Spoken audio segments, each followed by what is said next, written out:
கொளத்தூர் சட்டமன்ற அலுவலகத்தில் தமிழக முதலமைச்சர் மு.க.ஸ்டாலின் பல்வேறு நலத்திட்ட உதவிகளை வரக்கூடிய காட்சிகளை நம்ம பார்த்து வருகிறோம். அதற்கு முன்னதாக நடுநிலைப் பள்ளிகளை திறந்து வைத்து மைதானத்தையும் திறந்து வைத்திருந்த தமிழக முதலமைச்சர் பள்ளி மாணவர்களுடன் கலந்துரையாடினார். அதைத் தொடர்ந்து பல்வேறு நலத்திட்ட பணிகளுக்கான அடிக்கல் நாட்டு நிகழ்ச்சிகளும் நடைபெற்று வந்தது. அதை முடித்துக் கொண்டு தமிழக முதலமைச்சர் கொளத்தூர் சட்டமன்ற அலுவலகத்தில் பல்வேறு விதமான நலத்திட்ட உதவிகள் என்பது வழங்கப்பட்டு வருகிறது.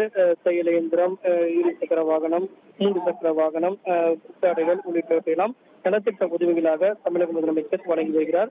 கட்டணமில்லா கண் கண்ணாடி உள்ளிட்ட பல்வேறு நலத்திட்ட உதவிகளை வழங்கக்கூடிய தமிழக முதலமைச்சர் அதற்கு பிறகு அனிதா அச்சீவர் அகாடமியில் நடைபெறக்கூடிய நிகழ்ச்சிகளில் கலந்து கொண்டு 125 மாணவர்களுக்கு மடிக்கணினி, 356 பெண்களுக்கு தையல் இயந்திரம் உள்ளிட்ட பல்வேறு விதமான நலத்திட்ட உதவிகளை வழங்கி உரையாற்ற உள்ளார். அதற்கு முன்னதாக கொளத்தூர் சட்டமன்ற அலுவலகத்தில் பல்வேறு விதமான நலத்திட்ட உதவிகளையும் பள்ளி மாணவ மாணவிகளுக்கான அவங்களுடைய ஸ்கூல் பேக் மற்றும் பள்ளி தேவையான உபகரணங்கள் எல்லாம் தற்போது வழங்க வரக்கூடிய காட்சிகளை பார்த்து வருகிறோம்.